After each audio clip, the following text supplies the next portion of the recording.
Hey guys, this is my Module 9 reflection. So, in this module, I learned a lot about assistive technologies that I didn't really know about before. Basically, an assistive technology is just technology that is used to help somebody with a disability, whether that's physical, communicational, um, or environmental, whatever it is, um, to help them be more successful in the classroom and do things that maybe they could not do without it. So, I have had a couple experiences with someone using assistive technology. I haven't been um, a part of that before. I haven't been a teacher or anything like that with a student that has assistive technology, but I have seen it in the classroom in high school. Um, there was a kid that had cerebral palsy, and he used it kind of like the telekeys that they talked about on AbleNet. The AbleNet video talked about it a little bit, but he used that to like talk and communicate with the teachers. So I have seen that before. Um, the one that I did find most interesting, which is the one, the assistive technology that I looked up to find myself, was it's called a Go board, which is really, I think, very useful. It's for somebody that needs to communicate through picture schedules or needs help in that area. Like they can communicate very well by looking at pictures and being able to tell, oh, that's the type of task I'm going to do.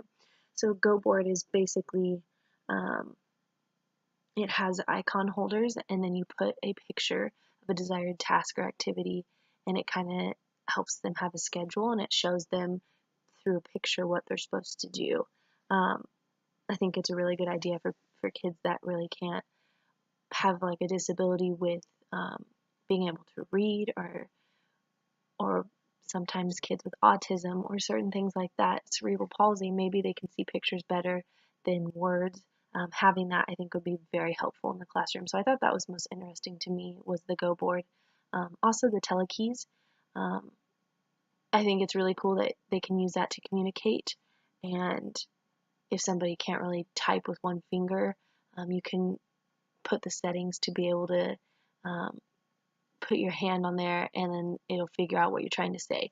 So I thought that was really cool, especially with kids that have cerebral palsy, having that because they're kind of shaky or they're not able to have full fine motor skills. And so being able to have something like that that can still help them communicate what they're trying to say, I think is very helpful. In the article, three of the applications that I found really interesting was the physical, environmental, and communicational. So the physical assistive technology is based on helping somebody become more mobile. Somebody who needs a brace or tilt tables, wheelchairs, people that are paralyzed, or like I said, kids that have cerebral palsy that are in wheelchairs. Physical assistive technology is just to help them become more mobile. Something that I found was a hands-free computer mouse, which you basically use that to um, control your computer, and you can do it with your head motions or with certain switches. You just click a button instead of having to use a keyboard or use a computer mouse if your hands are really shaky or if they have a disability that won't allow them to use their hands very well. So that's what I found for physical. Environmental is basically assistive technology that helps through daily living, such as like adjustable desks, switches for computers.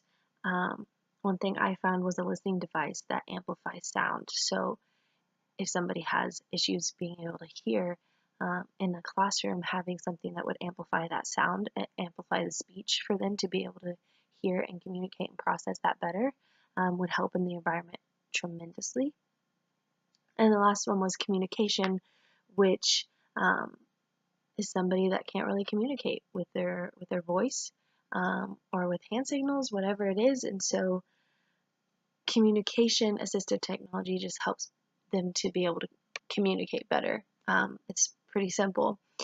Things like message boards, telekeys that they talked about with the AbleNet or FM systems. One thing that I found was a GoTalk. It's kind of like a little phone, and it has 6 buttons. It can be a mobile Go Talk, which has the 6 buttons, or a big one. And the big one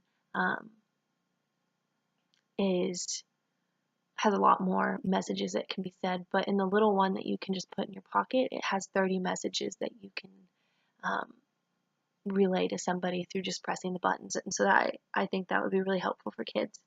Um, I think that the role of assistive technology in the classroom is to help students be more successful and be able to communicate and participate. Things like communication assistive technology helps increase participation and communication with peers, and so I think that's very important. The Go board was the thing that I looked up that I found, and that was $125. It was found online at rehabmart.com. I think for me, having little kids, I think kids that may really at that age, they're just finding out maybe a disability that they have, or maybe they've had it since birth, but they're still trying to figure out what works best for them. And I think a Go board would be very helpful to help kids with the certain special needs to communicate what they're supposed to be doing, what their activities we're doing next, or to give them a set schedule to help them out. And so I loved the idea of the Go board.